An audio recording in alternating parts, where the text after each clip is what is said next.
ਵਾਹਿਗੁਰੂ ਜੀ ਕਾ ਖਾਲਸਾ, ਵਾਹਿਗੁਰੂ ਜੀ ਕੀ ਫਤਿਹ ਜੀ। ਸਾਰੇ ਵੀਰਾਂ ਭੈਣਾਂ ਨੂੰ ਸਵਾਗਤ ਹੈ ਜੀ ਆਪ ਸਾਰੀਆਂ ਭੈਣਾਂ ਦਾ ਔਰ ਵੀਰਾਂ ਦਾ ਆਨਲਾਈਨ ਗੁਰਮਤਿ ਕਲਾਸ ਵਿੱਚ।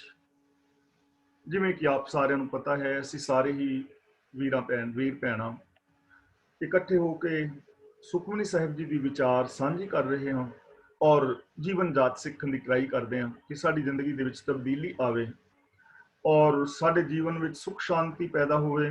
ਅਸੀਂ ਗੁਰਮਤਿ ਦੇ ਧਾਰਨੀ ਹੋਈਏ ਔਰ ਗੁਰਬਾਣੀ ਦਾ ਜੋ ਸੰਦੇਸ਼ ਹੈ, ਉਪਦੇਸ਼ ਹੈ, ਉਹਨੂੰ ਸੰਸਾਰ ਦੇ ਹਰ ਮਨੁੱਖ ਤੱਕ ਪਹੁੰਚਾ ਸਕੀਏ। ਸੁਖਮਨੀ ਸਾਹਿਬ ਜੀ ਦੀ ਪਾਵਨ ਬਾਣੀ ਦਾ ਜੋ ਮੁੱਖ ਭਾਵ ਹੈ, ਰਹਾਉ ਵਾਲੀ ਪੰਕਤੀ ਵਿੱਚ ਹੈ, ਸੁਖਮਨੀ ਸੁਖ ਅੰਮ੍ਰਿਤ ਪ੍ਰਭ ਨਾਮ, ਭਗਤ ਜਨਾ ਕੈ ਮਨ ਵਿਸਰਾਮ। ਯਾਨੀ ਜੋ ਸੁਖਾਂ ਦੀ ਮਣੀ ਹੈ ਉਹ ਹੈ ਪ੍ਰਭੂ ਦਾ ਹੁਕਮ, ਰਜ਼ਾ ਭਾਣਾ। ਜੋ ਪ੍ਰਭੂ ਦੀ ਰਜ਼ਾ ਭਾਣੇ ਹੁਕਮ ਨੂੰ ਸਮਝ ਕੇ ਉਸ ਮੁਤਾਬਕ ਜ਼ਿੰਦਗੀ ਜੀਂਦਾ ਹੈ, ਉਹ ਇਨਸਾਨ ਸੁਖੀ ਔਰ ਸ਼ਾਂਤ ਹੁੰਦਾ ਹੈ। ਉਹਦੀ ਜ਼ਿੰਦਗੀ ਦੇ ਅੰਦਰ ਆਨੰਦ ਪੈਦਾ ਹੁੰਦਾ ਹੈ। ਉਸ ਇਨਸਾਨ ਦਾ ਆਉਣਾ ਸਫਲਾ ਹੈ। ਯਾਨੀ ਪ੍ਰਭੂ ਦੀ ਜੋ ਰਜ਼ਾ ਔਰ ਭਾਣਾ ਹੈ ਉਹ ਸੁੱਖਾਂ ਦਾ ਮੂਲ ਹੈ, ਉਹ ਸੁੱਖਾਂ ਦੀ ਮਣੀ ਹੈ। ਤੇ ਭਗਤ ਜਨ ਜਿਹੜੇ ਨੇ ਰੱਬ ਦੇ ਪਿਆਰੇ, ਉਸ ਹੁਕਮ ਨੂੰ ਆਪਣੇ ਹਿਰਦੇ ਵਿੱਚ ਵਸਾਉਂਦੇ ਹਨ, ਭਾਵ ਕਿ ਰਜ਼ਾ ਪਾਣੇ ਮੁਤਾਬਕ ਜ਼ਿੰਦਗੀ ਜੀਂਦੇ ਨੇ ਦਿਲੀ ਪਿਆਰ ਦੇ ਨਾਲ। ਤਾਂ ਆਓ ਅੱਜ ਅਸੀਂ ਅਗਲੀ ਵਿਚਾਰ ਸਾਂਝੀ ਕਰਨ ਦਾ ਯਤਨ ਕਰੀਏ। ਸਾਧ ਕੇ ਸੰਗ ਨਹੀਂ ਕਛ ਕਾਲ। ਸਾਧ ਦਾ ਮਤਲਬ ਗੁਰੂ, ਕਿ ਗੁਰੂ ਦੀ ਜੇ ਸ਼ਰਨ ਵਿੱਚ ਆਇਆ ਜਾਏ। ਸਾਧ ਕੇ ਸੰਗ ਦਾ ਮਤਲਬ ਗੁਰੂ ਦੀ ਸੰਗਤ, ਗੁਰੂ ਦੀ ਸ਼ਰਨ। ਗੁਰੂ ਦੀ ਸੰਗਤ ਵਿੱਚ ਰਹਾਂ, ਗੁਰੂ ਦੀ ਸ਼ਰਨ ਵਿੱਚ ਰਹਾਂ, ਯਾਨੀ ਗੁਰੂ ਦੇ ਦੱਸੇ ਰਾਹਾਂ ਤੇ ਤੁਰਿਆ। ਨਹੀਂ ਕਛ ਕਾਲ, ਜਿਹੜੇ ਤਪ ਆਦਿਕ ਦੀ ਘਾਲਣਾ ਹੈ ਉਹ ਨਹੀਂ ਘਾਲਣੀ ਪੈਂਦੀ। ਘਾਲ ਕਿਹੜੀ? ਜਿਵੇਂ ਲੋਕ ਤਪ ਸਾਧ ਰਹੇ ਨੇ, ਤੀਰਥ ਇਸ਼ਨਾਨ ਆਦਿ ਕਰ ਰਹੇ ਨੇ, ਜਾਂ ਹੋਰ ਕਰਮ ਕਾਂਡ ਕਰ ਰਹੇ ਹਨ।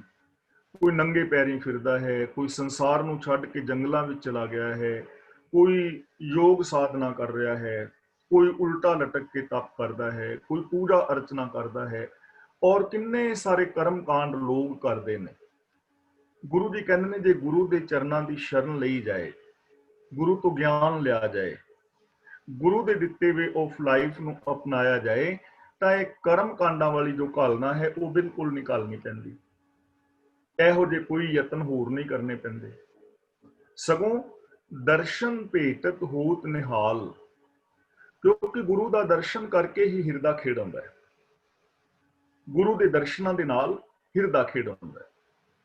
ਤੇ ਯਾਦ ਰੱਖਣਾ, ਇੱਥੇ ਦਰਸ਼ਨ ਦਾ ਮਤਲਬ ਹੈ ਫਿਲਾਸਫੀ, ਦਰਸ਼ਨ ਦਾ ਮਤਲਬ ਹੈ ਗਿਆਨ। ਕਿਉਂਕਿ ਗੁਰੂ ਦੇ ਜਦੋਂ ਅਸੀਂ ਦੀਦਾਰ ਕਰਦੇ ਹਾਂ, ਗੁਰੂ ਦੇ ਚਰਨਾਂ ਦੀ ਸ਼ਰਨ ਵਿੱਚ ਆਉਂਦੇ ਹਾਂ, ਤਾਂ ਗੁਰੂ ਤੋਂ ਸਾਨੂੰ ਗਿਆਨ ਮਿਲਦਾ ਹੈ, ਵੇ ਆਫ ਲਾਈਫ ਮਿਲਦਾ ਹੈ। ਤੇ ਜਦੋਂ ਸਾਨੂੰ ਗੁਰੂ ਤੋਂ ਗਿਆਨ ਮਿਲਦਾ ਹੈ, ਅਸੀਂ ਗੁਰੂ ਦੀ ਵਿਚਾਰਧਾਰਾ ਮੁਤਾਬਕ ਜ਼ਿੰਦਗੀ ਜੀਂਦੇ ਹਾਂ, ਤਾਂ ਉਦੋਂ ਬੰਦਾ ਨਿਹਾਲ ਹੋ ਜਾਂਦਾ ਹੈ। ਨਿਹਾਲ ਦਾ ਮਤਲਬ ਪ੍ਰਸੰਨ ਹੋ ਜਾਂਦਾ ਹੈ। ਉਹਦੇ ਜੀਵਨ ਵਿੱਚ ਖੇੜਾ ਆ ਜਾਂਦਾ ਹੈ, ਚੜ੍ਹਦੀ ਕਲਾ ਆ ਜਾਂਦੀ ਹੈ, ਵਿਗਾਸਤਾ ਆ ਜਾਂਦੀ ਹੈ, ਉਹਨੂੰ ਆਤਮਿਕ ਆਨੰਦ ਪੈਦਾ ਹੁੰਦਾ ਹੈ। ਤਾਂ ਗੁਰੂ ਦੇ ਚਰਨਾਂ ਦੀ ਸ਼ਰਨ ਲਿਆ, ਸਾਨੂੰ ਤਪ ਆਦਿ ਘਾਲਣਾ, ਕਰਮ ਕਾਂਡਾਂ ਦੀ ਘਾਲਣਾ ਨਹੀਂ ਘਾਲਣੀ ਪੈਂਦੀ। ਸਗੋਂ ਗੁਰੂ ਦੇ ਦਰਸ਼ਨ ਕੀਤਿਆਂ ਹੀ ਮਨੁੱਖ ਨਿਹਾਲ ਹੋ ਜਾਂਦਾ ਹੈ, ਕਿਉਂਕਿ ਗੁਰੂ ਦੇ ਚਰਨਾਂ ਚੋਂ ਉਸਨੂੰ ਗਿਆਨ ਦੀ ਦਾਤ ਮਿਲਦੀ ਹੈ, ਜੀਵਨ ਦਾ ਢੰਗ ਮਿਲਦਾ ਹੈ। ਤੇ ਜੋ ਗੁਰੂ ਦੇ ਦੱਸੇ ਰਾਹਾਂ ਤੇ ਚੱਲਦਾ ਹੈ, ਉਸ ਮਨੁੱਖ ਦੀ ਜ਼ਿੰਦਗੀ ਦੇ ਅੰਦਰ ਬੜੀ ਆਸਾਨੀ ਦੇ ਨਾਲ ਖੁਸ਼ੀਆਂ, ਖੇੜੇ, ਪ੍ਰਸੰਨਤਾ ਔਰ ਸੁੱਖ ਆ ਜਾਂਦੇ ਨੇ। ਇਸ ਲਈ ਜਿਹੜਾ ਵੀ ਇਨਸਾਨ, ਇਸਤਰੀ ਪੁਰਸ਼ ਦੁਨੀਆ ਵਿੱਚ ਚਾਹੁੰਦਾ ਹੈ ਕਿ ਉਹਦੀ ਜ਼ਿੰਦਗੀ ਵਿੱਚ ਸੁੱਖ ਆਵੇ ਤੇ ਉਹਨੂੰ ਆ ਕਰਮ ਕਾਂਡਾਂ ਦੀ ਘਾਲਣਾ ਵੀ ਨਾ ਘਾਲਣੀ ਪਵੇ, ਬੜੀ ਆਸਾਨੀ ਨਾਲ ਸੁੱਖ ਨੂੰ ਪਾ ਸਕੇ, ਤਾਂ ਉਹਦੇ ਵਾਸਤੇ ਇੱਕੋ ਹੀ ਰਾਸਤਾ ਹੈ, ਗੁਰੂ ਜੀ ਦੀ ਪਾਵਨ ਬਾਣੀ ਨੂੰ ਉਹ ਆਪ ਪੜ੍ਹੇ, ਅਰਥ ਭਾਵਾਂ ਨੂੰ ਵਿਚਾਰੇ ਔਰ ਗੁਰਬਾਣੀ ਮੁਤਾਬਕ ਜ਼ਿੰਦਗੀ ਜੀਵੇ। ਸਾਧ ਕੇ ਸੰਗ ਕਲੂਖਤ ਹਰੈ। ਕਲੂਖਤ ਦਾ ਮਤਲਬ ਹੈ ਪਾਪ, ਹਰੈ ਦਾ ਮਤਲਬ ਦੂਰ ਕਰ ਲੈਂਦਾ ਹੈ। ਹੁਣ ਜ਼ਿੰਦਗੀ ਦੇ ਅੰਦਰ ਦੁੱਖ ਕਿਉਂ ਹੈ? ਪਾਪਾਂ ਕਰਕੇ, ਵਿਕਾਰਾਂ ਕਰਕੇ।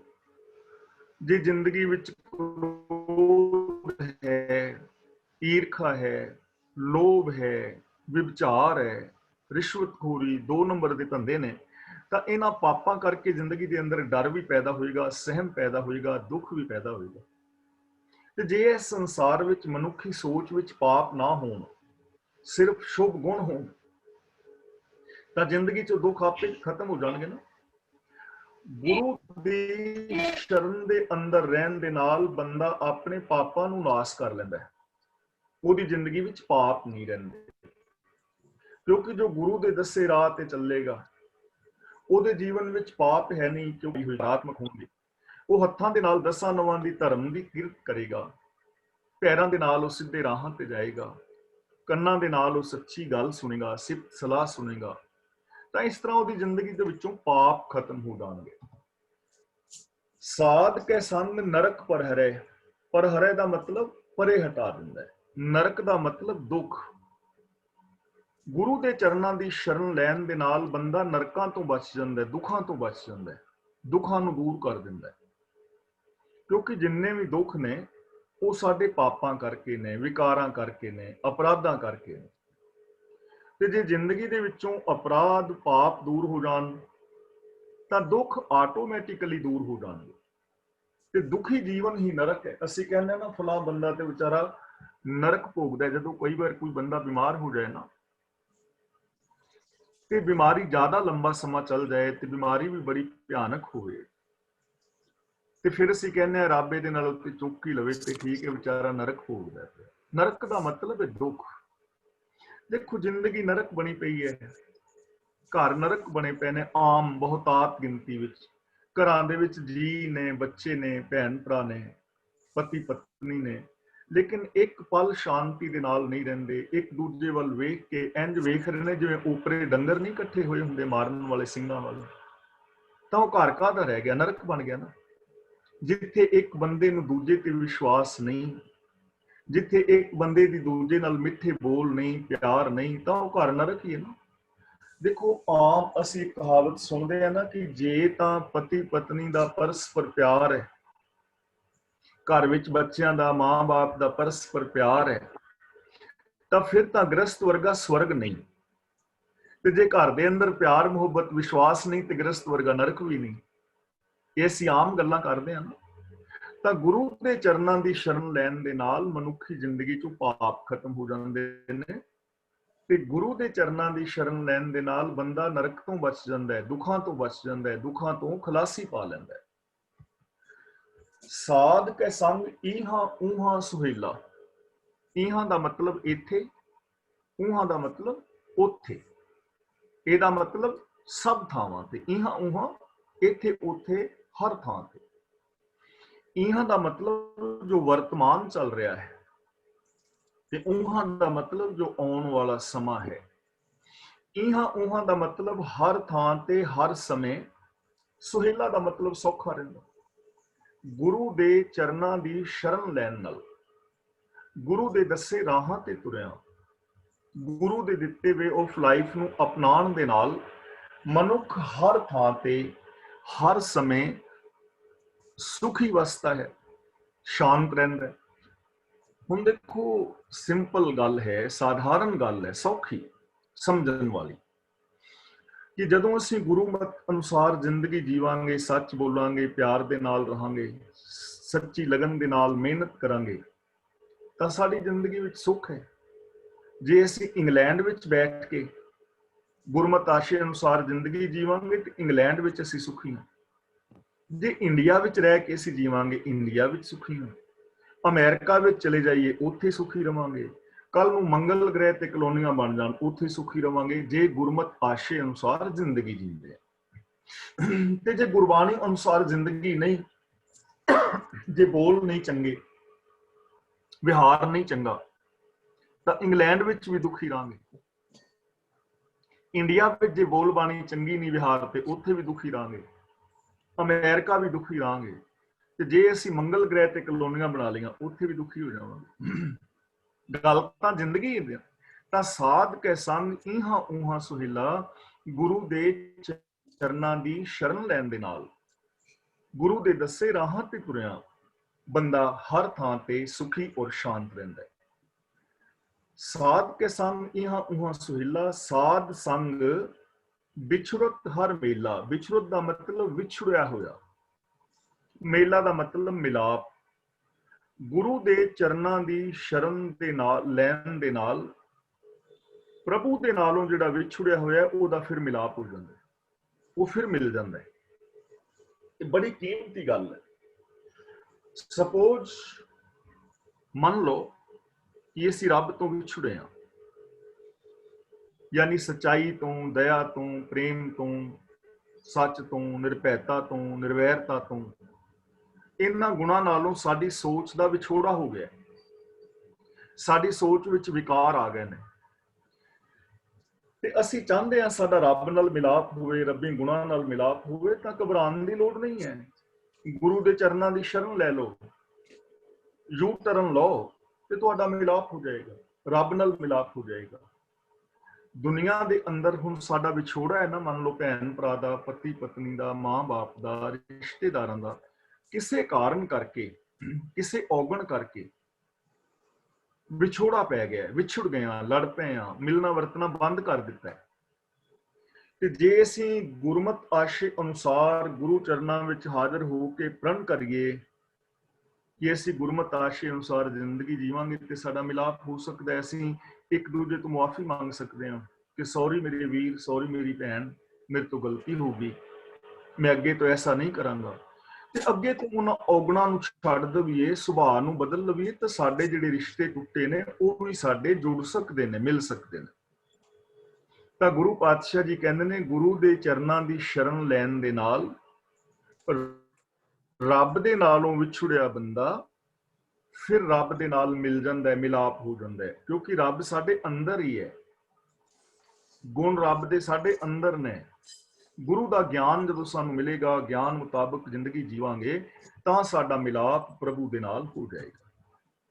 ਜੋ ਇੱਛੈ ਸੋਈ ਫਲ ਪਾਵੇ।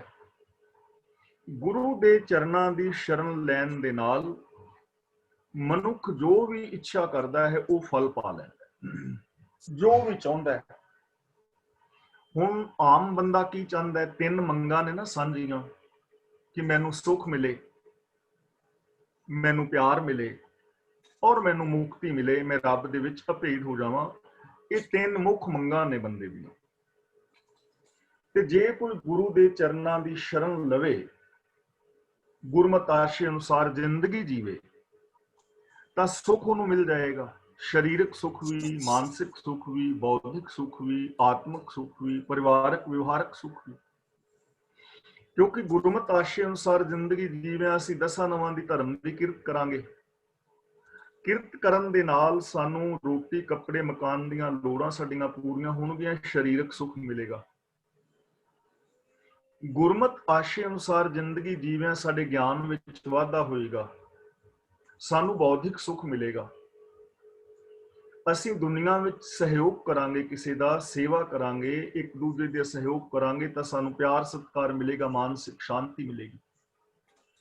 ਆਪਣੀ ਈਗੋ ਦਾ ਤਿਆਗ ਕਰਕੇ ਗੁਰਮਤਿ ਦੇ ਧਾਰਨੀ ਹੋਵਾਂਗੇ ਤੇ ਰੱਬ ਦੇ ਅੰਦਰ ਭੇਦ ਹੋ ਜਾਵਾਂਗੇ। ਸਾਡਾ ਜਿਹੜਾ ਹੈ ਈਗੋ ਸ਼ਾਂਤ ਹੋ ਜਾਏਗੀ ਔਰ ਸਾਨੂੰ ਆਤਮਿਕ ਸੁੱਖ ਮਿਲੇਗਾ।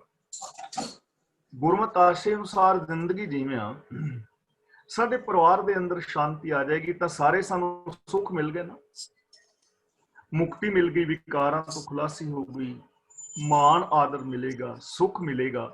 ਇਹੀ ਸਾਡੀਆਂ ਇੱਛਾਵਾਂ ਨੇ। ਸਾਧ ਕੇ ਸੰਗ ਨਾ ਬਿਰਥਾ ਜਾਵੇ। ਬਿਰਥਾ ਦਾ ਮਤਲਬ ਖਾਲੀ। ਗੁਰੂ ਦੇ ਚਰਨਾਂ ਦੀ ਸ਼ਰਨ ਵਿੱਚ ਆਉਣ ਵਾਲਾ ਬੰਦਾ ਖਾਲੀ ਹੱਥੀ ਨਹੀਂ ਜਾਂਦਾ। ਯਾਨੀ ਜੋ ਗੁਰੂ ਦੇ ਦੱਸੇ ਰਾਹਾਂ ਤੇ ਤੁਰਦਾ ਹੈ, ਉਹਦਾ ਹਰ ਕੰਮ ਫਲੀਭੂਤ ਹੁੰਦਾ, ਉਹਦੇ ਹਰ ਕੰਮ ਦੇ ਵਿੱਚੋਂ ਸੁੱਖ ਉਪਜਦਾ ਹੈ, ਉਹਦੇ ਹਰ ਕੰਮ ਦੇ ਵਿੱਚੋਂ ਸ਼ਾਂਤੀ ਉਪਜਦੀ ਹੈ। ਜੋ ਵੀ ਗੁਰੂ ਦੇ ਦੱਸੇ ਰਾਹ ਤੇ ਤੁਰੇਗਾ ਉਹ ਖਾਲੀ ਹੱਥੀ ਨਹੀਂ ਰਹੇਗਾ। ਜੋ ਗੁਰੂ ਦੇ ਚਰਨਾਂ ਦੀ ਸ਼ਰਨ ਵਿੱਚ ਆਏਗਾ ਖਾਲੀ ਹੱਥੀ ਨਹੀਂ ਜਾਏਗਾ। ਤਾਂ ਜ਼ਰੂਰਤ ਇਹ ਹੈ ਗੁਰਬਾਣੀ ਨੂੰ ਪੜ੍ਹ ਕੇ ਗੁਰਬਾਣੀ ਤੇ ਅਮਲ ਕੀਤਾ ਜਾਏ, ਅਮਲੀ ਜ਼ਿੰਦਗੀ ਜੀਵੀ ਜਾਏ। ਜਦੋਂ ਤੱਕ ਅਮਲੀ ਜ਼ਿੰਦਗੀ ਨਹੀਂ ਨਾ ਜੀਂਦੇ, ਉਦੋਂ ਤੱਕ ਇਹ ਸੁੱਖ ਸ਼ਾਂਤੀ ਮਿਲ ਨਹੀਂ ਸਕਦੀ। ਸਾਡੇ ਤਜਰਬੇ ਦੇ ਵਿੱਚ ਤਾਂ ਹੀ ਇਹ ਚੀਜ਼ਾਂ ਆ ਸਕਦੀਆਂ ਨੇ ਜੇ ਅਸੀਂ ਇਹਨਾਂ ਗੱਲਾਂ ਦੇ ਉੱਤੇ ਅਮਲ ਕਰੀਏ। ਪਾਰ ਬ੍ਰਹਮ ਸਾਧ ਰਿਦ ਬਸੈ। ਸਾਧ ਦਾ ਮਤਲਬ ਜਿਸ ਨੇ ਆਪਣੇ ਆਪੇ ਨੂੰ ਸਾਧ ਲਿਆ ਹੈ, ਜੋ ਗੁਰੂ ਦੇ ਦੱਸੇ ਰਾਹ ਤੇ ਤੁਰਦਾ ਹੈ। ਤਾਂ ਜੋ ਗੁਰੂ ਦੇ ਚਰਨਾਂ ਦੀ ਸ਼ਰਨ ਵਿੱਚ ਆਉਣ ਵਾਲਾ ਇਨਸਾਨ ਹੈ, ਉਹਦੇ ਹਿਰਦੇ ਦੇ ਅੰਦਰ ਪ੍ਰਭੂ ਵਸਦਾ ਹੈ। ਪਾਰ ਬ੍ਰਹਮ ਸਾਧ ਰਿਦ ਬਸੈ। ਸਾਧ ਦਾ ਮਤਲਬ ਗੁਰੂ ਵੀ ਹੈ, ਗੁਰੂ ਦੇ ਹਿਰਦੇ ਵਿੱਚ ਰੱਬ ਵਸਦਾ ਹੈ। ਗੁਰੂ ਔਰ ਪ੍ਰਭੂ ਇੱਕ ਨੇ। ਗੁਰੂ ਦੇ ਹਿਰਦੇ ਵਿੱਚ ਰੱਬ ਹੈ। ਗੁਰੂ ਦੇ ਦੱਸੇ ਰਾਹਾਂ ਤੇ ਤੁਰਨ ਵਾਲੇ ਇਨਸਾਨ ਦੇ ਹਿਰਦੇ ਦੇ ਵਿੱਚ ਰੱਬ ਵਸ ਜਾਂਦਾ ਹੈ। ਉਹਦੀ ਮਾਨਸਿਕਤਾ ਦੇ ਅੰਦਰ ਰੱਬੀ ਗੁਣ ਵਸਦੇ ਨੇ। ਨਾਨਕ ਉਧਰੈ ਸਾਧ ਸੁਨ ਰਸੈ। ਰਸੈ ਦਾ ਮਤਲਬ ਰਸਨਾ ਤੋਂ। ਸਾਧ ਰਸੈ ਦਾ ਮਤਲਬ ਸਾਧੂ ਦੀ ਰਸਨਾ, ਗੁਰੂ ਦੀ ਰਸਨਾ। ਯਾਨੀ ਗੁਰੂ ਦੀ ਰਸਨਾ ਤੋਂ ਉਪਦੇਸ਼ ਸੁਣ ਕੇ ਬੰਦਾ ਵਿਕਾਰਾਂ ਤੋਂ ਬਚ ਜਾਂਦਾ ਹੈ। ਬੰਦੇ ਦੇ ਜੀਵਨ ਦੇ ਅੰਦਰ ਰਸ ਪੈਦਾ ਹੋ ਜਾਂਦਾ ਹੈ, ਉਹਦਾ ਉਧਾਰ ਪੈਦਾ ਹੋ ਜਾਂਦਾ ਹੈ, ਉਹਦਾ ਉਧਾਰ ਹੋ ਜਾਂਦਾ ਹੈ। ਉਧਰੇ ਦਾ ਮਤਲਬ ਉਧਰ ਜਾਂਦਾ ਹੈ, ਪਾਰ ਉਤਾਰਾ ਹੋ ਜਾਂਦਾ ਹੈ ਗੁਰੂ ਦੀ ਰਸਨਾ ਤੋਂ ਬਚਨ ਸੁਣ ਕੇ। ਯਾਨੀ ਗੁਰੂ ਦਾ ਗਿਆਨ ਸਰਵਣ ਕਰਕੇ, ਗੁਰੂ ਦੇ ਗਿਆਨ ਮੁਤਾਬਕ ਜ਼ਿੰਦਗੀ ਜੀ ਕੇ ਬੰਦੇ ਦੀ ਖਲਾਸੀ ਹੋ ਜਾਂਦੀ ਹੈ ਵਿਕਾਰਾਂ ਤੋਂ, ਪਾਪਾਂ ਤੋਂ, ਅਪਰਾਧਾਂ ਤੋਂ, ਦੁੱਖਾਂ ਤੋਂ, ਅਸ਼ਾਂਤੀ ਤੋਂ। ਉਹਦੇ ਸਾਰੇ ਬੰਧਨ ਟੁੱਟ ਜਾਂਦੇ ਨੇ। ਉਹਦੇ ਵਿੱਚ ਮੇਰ ਤੇਰ, ਆਪਣੇ ਪਰਾਏ ਆਦਿਕ ਦੇ ਬੰਧਨ ਨਹੀਂ ਰਹਿ ਜਾਂਦੇ। ਉਹ ਇਹਨਾਂ ਵਿਕਾਰਾਂ ਤੋਂ ਖਲਾਸੀ ਪਾ ਲੈਂਦਾ ਹੈ। ਇਸ ਲਈ ਗੁਰਦੇਵ ਸਾਨੂੰ ਹੁਣ ਉਪਦੇਸ਼ ਦੇ ਰਹੇ ਨੇ ਕਿ ਸਾਧ ਕੈ ਸੰਗ ਸੁਨੋ ਹਰ ਨਾਉ। ਇਹਨੂੰ ਬਿੰਦੀ ਲਗਾ ਕੇ ਪੜਾਂਗੇ, ਸੁਣੋ। ਫਸਟ ਪਰਸਨ ਦੀ ਗੱਲ ਹੋ ਰਹੀ ਹੈ, ਮੈਂ ਸੁਣਾ। ਤਾਂ ਗੁਰੂ ਜੀ ਕਹਿੰਦੇ ਨੇ, ਮੈਂ ਗੁਰਮੁਖਾਂ ਦੀ ਸੰਗਤ ਵਿੱਚ ਰਹਿ ਕੇ ਪ੍ਰਭੂ ਦਾ ਨਾਮ ਸੁਣਾ। ਸਾਧ ਕੈ ਸੰਗ ਦਾ ਮਤਲਬ ਗੁਰੂ ਦੇ ਚਰਨਾਂ ਦੀ ਸ਼ਰਨ ਵਿੱਚ ਰਹਿ ਕੇ ਮੈਂ ਪ੍ਰਭੂ ਦਾ ਨਾਮ ਸੁਣਾ, ਰੱਬ ਦੇ ਗੁਣ ਸੁਣਾ, ਰੱਬ ਦੇ ਹੁਕਮ ਬਾਰੇ ਸੁਣਾ। ਯਾਨੀ ਗੁਰੂ ਦੇ ਚਰਨਾਂ ਦੀ ਸ਼ਰਨ ਵਿੱਚ ਰਹਿਣ ਵਾਲਾ ਬੰਦਾ ਕੰਨਾਂ ਦੇ ਨਾਲ ਕੀ ਸੁਣੇਗਾ? ਸੱਚ, ਰੱਬ ਦੇ ਰਜ਼ਾ ਦੀ ਗੱਲ, ਰੱਬੀ ਗੁਣਾਂ ਦੀ ਗੱਲ। ਤੇ ਸੁਣਨਾ ਜ਼ਿੰਦਗੀ ਦੇ ਅੰਦਰ ਬਹੁਤ ਕੀਮਤੀ ਹੈ। ਅਸੀਂ ਇਹ ਚੀਜ਼ਾਂ ਰੋਜ਼ ਵਿਚਾਰ ਰਹੇ ਹਾਂ। ਜੋ ਕੁਝ ਅਸੀਂ ਸੁਣਾਂਗੇ ਉਹ ਸਾਡੇ ਅੰਦਰ ਜਾਏਗਾ, ਸਬਕੌਂਸ਼ੀਅਸ ਮਾਈਂਡ ਵਿੱਚ ਜਾਏਗਾ। ਤੇ ਸਬਕੌਂਸ਼ੀਅਸ ਮਾਈਂਡ ਦੇ ਅੰਦਰੋਂ ਹੀ ਸਾਡੇ ਕੌਨਸ਼ੀਅਸ ਮਾਈਂਡ ਨੂੰ ਸਿਗਨਲ ਮਿਲਨੇ ਨੇ। ਵੈਸਾ ਹੀ ਸਾਨੂੰ ਆਦੇਸ਼ ਮਿਲੇਗਾ, ਵੈਸੇ ਅਸੀਂ ਕੰਮ ਕਰਾਂਗੇ। ਜੇ ਅਸੀਂ ਸੁਣਦੇ ਹਾਂ ਨਿੰਦਾ, ਚੁਗਲੀ, ਝੂਠ, ਫਰੇਬ ਦੀਆਂ ਗੱਲਾਂ, ਨੈਗੇਟਿਵ ਗੱਲਾਂ, ਤਾਂ ਸਾਡਾ ਸੁਭਾਅ ਨੈਗੇਟਿਵਿਟੀ ਵਾਲਾ ਹੋ ਜਾਏਗਾ। ਜੇ ਅਸੀਂ ਸਕਾਰਾਤਮਕ ਬਚਨ ਸੁਣਦੇ ਹਾਂ, ਸੱਚੇ ਬਚਨ ਸੁਣਦੇ ਹਾਂ, ਗੁਣਾਂ ਵਾਲੀਆਂ ਗੱਲਾਂ ਸੁਣਦੇ ਹਾਂ, ਤਾਂ ਸਾਡੇ ਅੰਦਰ ਕੇਵਲ ਗੁਣ ਔਰ ਸਕਾਰਾਤਮਕ ਸੋਚ ਜਾ ਰਹੀ ਹੈ। ਐਸਾ ਹੀ ਸਾਡਾ ਜੀਵਨ ਬਣ ਜਾਏਗਾ। ਇਸ ਲਈ ਗੁਰੂ ਦੀ ਫਸਟ ਪਰਸਨ ਰਾਹੀਂ ਉਪਦੇਸ਼ ਕਰ ਰਹੇ ਨੇ ਕਿ ਮੈਂ ਗੁਰੂ ਦੇ ਚਰਨਾਂ ਦੀ ਸ਼ਰਨ ਵਿੱਚ ਰਹਿ ਕੇ ਰੱਬੀ ਗੁਣਾਂ ਨੂੰ ਸੁਣਾ, ਰੱਬੀ ਹੁਕਮ ਬਾਰੇ ਸੁਣਾ। ਤਾਂ ਇਸ ਗੱਲ ਨੂੰ ਅਸਾਂ ਸਾਰਿਆਂ ਨੇ ਅਪਣਾਉਣਾ ਹੈ। ਜਦੋਂ ਵੀ ਕੋਈ ਨੈਗੇਟਿਵ ਬੋਲੇ ਨਾ, ਕਿਸੇ ਦੀ ਬਦਖੋਈ ਕਰਨ ਲੱਗੇ, ਉਹਨੂੰ ਰੋਕ ਦਿਓ, ਵਰਜ ਦਿਓ ਬੜੇ ਪਿਆਰ ਨਾਲ ਵੀ ਮੇਰੀ ਭੈਣ ਜਾਂ ਮੇਰੇ ਵੀਰ, ਕਿਉਂ ਸਮਾਂ ਬਰਬਾਦ ਕਰਦਾ ਹੈ? ਆਪਣਾ ਵੀ, ਮੇਰਾ ਵੀ ਇਹਦੇ ਚ ਕੁਛ ਨਿਕਲਣਾ ਤੇ ਹੈ ਨਹੀਂ। ਜੇ ਗੱਲ ਕਰਨੀ ਹੈ, ਕੋਈ ਬੰਦਾ ਮਾੜਾ ਹੈ ਤਾਂ ਉਹਦੇ ਮੂੰਹ ਤੇ ਕਰਾਂਗੇ ਗੱਲ, ਉਹਦੇ ਸਾਹਮਣੇ ਕਹੀਂ ਯਾਰ ਤੂੰ ਮਾੜਾ ਹੈ। ਕਿਉਂਕਿ ਗੱਲਾਂ ਲੋਕਾਂ ਦੀਆਂ ਕਰ ਰਿਹਾ ਹੈ ਤੇ ਸੁਧਰਨਾ ਤੇ ਮੈਂ, ਲੋਕਾਂ ਨੇ ਤੇ ਸੁਧਰਨਾ ਨਹੀਂ। ਇਸ ਲਈ ਮੇਰੀ ਗੱਲ ਮੇਰੇ ਮੂੰਹ ਤੇ ਕਰੋ, ਮੇਰੀ ਗੱਲ ਮੇਰੇ ਤੋਂ ਬਾਅਦ ਨਾ ਕਰੋ। ਉਹਦਾ ਕੋਈ ਲਾਭ ਨਹੀਂ ਹੈ, ਕਿਉਂਕਿ ਕਿਸੇ ਨੇ ਥੋੜੀ ਸੁਧਰਨਾ ਜਿਹਦੇ ਕਿ ਮੇਰੀ ਗੱਲ ਕਰ ਰਹੇ ਹੋ। ਸੁਧਾਰਨਾ ਤਾਂ ਤੁਸੀਂ ਮੈਨੂੰ ਨੇ, ਦੋਸ਼ ਤੇ ਮੇਰੇ ਵਿੱਚ ਨੇ, ਤੇ ਗੱਲਾਂ ਕਿਤੇ ਦੂਜਿਆਂ ਕੋਲ ਕਰ ਰਹੇ ਹੋ। ਤੇ ਜਿਹਦੀਆਂ ਗੱਲਾਂ ਮੇਰੇ ਕੋਲ ਕਰ ਰਹੇ ਹੋ, ਸੁਧਰਨਾ ਤੇ ਉਹਨੇ ਹੈ, ਤੇ ਉਹਦੀ ਗੱਲ ਤੁਸੀਂ ਉਹਦੇ ਕੋਲ ਕਰ ਨਹੀਂ ਰਹੇ, ਕਰ ਮੇਰੇ ਕੋਲ ਰਹੇ ਹੋ। ਮੈਂ ਥੋੜਾ ਸੁਧਰਨਾ ਹੈ? ਇਹ ਤਾਂ ਟਾਈਮ ਬਰਬਾਦ ਕਰਨ ਵਾਲੀ ਗੱਲ ਹੈ ਨਾ। ਜੇ ਕਿਸੇ ਦਾ ਦੋਸ਼ ਹੈ ਤਾਂ ਡਾਇਰੈਕਟ ਉਹਨੂੰ ਦੱਸੋ, ਉਹਨੂੰ ਕਹੋ ਕਿ ਸੱਜਣਾ ਤੇਰੇ ਵਿੱਚ ਦੋਸ਼ ਹੈ, ਔਰ ਪਿਆਰ ਨਾਲ ਦੱਸੋ, ਇਮਾਨਦਾਰੀ ਨਾਲ, ਨੀਵਾਂ ਵਿਖਾਉਣ ਲਈ ਨਹੀਂ। ਇਹ ਹੋਏਗੀ ਉਹਦੀ ਹੈਲਪ। ਤੇ ਜਦੋਂ ਕਿਸੇ ਦੇ ਔਗਣ, ਉਹਦੇ ਚੋਰੀ ਕਿਸੇ ਦੂਜੇ ਕੋਲ ਦੱਸੋਗੇ, ਇਹ ਹੋ ਜਾਣੀ ਹੈ ਨਿੰਦਿਆ। ਤੇ ਇਹ ਨਿੰਦਿਆ ਜਿਹੜੀ ਹੈ ਡੋਬ ਦੇਵੇਗੀ, ਨਿੰਦਾ ਜੀਵਨ ਨੂੰ ਬਰਬਾਦ ਕਰ ਦੇਵੇਗੀ। ਇਸ ਲਈ ਕਦੇ ਵੀ ਕਿਸੇ ਦੀ ਬਦਖੋਈ ਜਿਹੜੀ ਝੂਠੀ ਹੈ ਉਹ ਨਾ ਸੁਣੋ, पॉजिटिव सोच, सकारात्मक सोच, रब्बी गुणां दी गल, गुरमत दी गल सुनो, सच दी गल सुनो। जे कोई साइंस की नवीं खोज आई है उहदे बारे सुनो, जे कोई होर समाज भलाई की गल है उहदे बारे सुनो। साध संग हर के गुण गाओ। गुरु जी कहते ने मेरी एक कामना है, मेरी ये चाहत है कि मैं गुरु के शरण विच रह के रब दे गुण गावां। रब दे गुण गावां दा मतलब उन्हां गुणां नूं अपनावां। तां जदों तुसीं बोलो किसे अगे, गलबात करो, तां नैगेटिव ना करो, पॉजिटिव करो, सकारात्मक करो, गुणां दी गल करो कि सच बोलन दे की लाभ ने, दया करन दे की लाभ ने, सच नूं इस दुनिया विच किवें प्रगट कीता जा सकदा है। समस्यावां ना गिणो। जिवें असीं देखो समस्यावां गिणदे आ, दा मतलब ये नहीं कि समस्यावां दी गल ना करिए, करनी पैंदी है, पर ਉਹਦਾ हल जरूर दसो। जिवें 2 मिनट ਲਈ ਅਸੀਂ ਆ ਗੱਲਬਾਤ ਕਰ ਰਹੇ ਸਾਂ ਧਰਮ ਪ੍ਰਚਾਰ ਦੀ ਜਾਂ ਗੁਰਦੁਆਰੇ ਸਾਹਿਬਾਨ ਦੀ ਜਾਂ ਧਰਮ ਦੀ ਜਾਂ ਸਮਾਜ ਦੀ ਜੋ ਵੀ ਕਮੀਆਂ ਔਰ ਦੋਸ਼ ਨੇ, ਹੁਣ ਹੈ ਨੇ, ਵਾਸਤਵ ਵਿੱਚ ਹੈ ਨੇ, ਪਰ ਗੱਲ ਇਹ ਕਰਨੀ ਚਾਹੀਦੀ ਹੈ ਕਿ ਇਹਦਾ ਸੋਲੂਸ਼ਨ ਕੀ ਹੈ, ਇਹਦਾ ਹੱਲ ਕੀ ਹੈ। ਸਾਰੇ ਹੱਲ ਦੱਸੋ, ਇਕੱਲੇ ਬਹਿ ਕੇ ਸੋਚੋ, ਦੋ ਭੈਣਾਂ ਦੋ ਵੀਰ ਬੈਠ ਕੇ ਗੱਲ ਕਰੋ ਤੇ ਸੋਲੂਸ਼ਨ ਬਾਰੇ ਸੋਚੋ ਕਿ ਇਹਦਾ ਸੋਲੂਸ਼ਨ ਇਹ ਹੈ, ਪਹਿਲੀ ਗੱਲ। ਤੇ ਦੂਜੀ ਗੱਲ ਇਹ ਕਰੋ ਕਿ ਇਹਦਾ ਹੱਲ ਕਰਨ ਵਾਸਤੇ ਮੈਂ ਇਹ ਸਹਿਯੋਗ ਪਾਵਾਂਗਾ। ਦੇਖੋ ਪ੍ਰਚਾਰ ਕਿਹਨੂੰ ਕਹਿੰਦੇ ਨੇ? ਮੰਨ ਲਓ ਸਪੋਜ਼ ਤੁਹਾਡੀ ਕੋਈ ਪ੍ਰੋਬਲਮ ਹੈ, ਕੋਈ ਪਰਿਵਾਰਕ ਪ੍ਰੋਬਲਮ ਹੈ,